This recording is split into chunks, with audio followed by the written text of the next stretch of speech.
In the mid-1960s, the United States announced a major milestone in the Cold War space race. They were preparing to have an astronaut step outside their ship and conduct a spacewalk.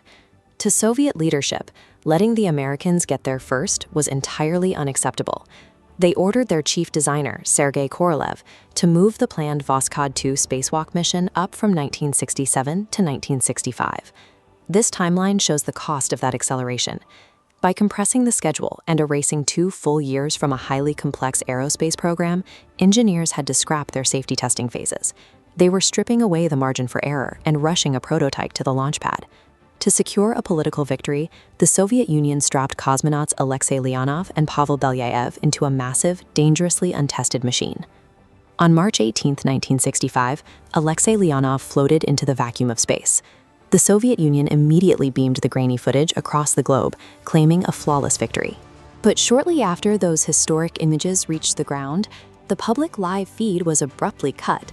Audiences watching at home were suddenly shown a standard broadcast of a state ballet performance. Behind the scenes, stepping into the void had just triggered a cascading sequence of physics emergencies, each one threatening to kill the crew. The first crisis began the moment Leonov left the airlock. Without atmospheric pressure pushing back against him, the internal pressure of his spacesuit caused it to violently overexpand. This cross-section shows the danger. The ballooning fabric turned him into a rigid starfish, wider than the airlock hatch.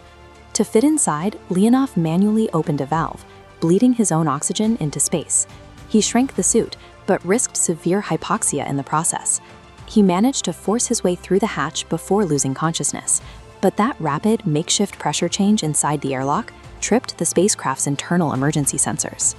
The life support sensors interpreted the sudden pressure drop as a massive leak. To compensate, the automated system began pumping pure oxygen directly into the sealed cabin. In pure oxygen, nearly every material becomes a severe fire hazard. A single stray spark would instantly turn the entire capsule into a bomb. Inside the capsule, the men suffered from oxygen toxicity, causing their pulses to race and their vision to blur. In this dizzying state, they dug through the ship's analog wiring with their bare hands to manually sever the active sensor. They cut the correct wire and stopped the gas flow. But just as they recovered from the physical exhaustion, their automatic re-entry system completely failed. The capsule was stuck in orbit and spinning. Commander Pavel Belyaev had to execute a manual re-entry to get them home. To fire the retro rockets accurately, Belyaev and Leonov had to unbuckle from their seats. They physically moved across the cramped cabin to look out a specific navigation window, aligning the ship with Earth. This diagram reveals the underlying physics problem. By moving from their seats, the combined weight of the men drastically shifted the spacecraft's center of mass.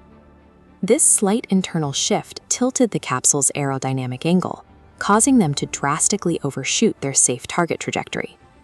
The unforgiving math of orbital mechanics meant the physical movements required for the manual rescue sequence guaranteed they would crash land hundreds of miles off course into the unknown.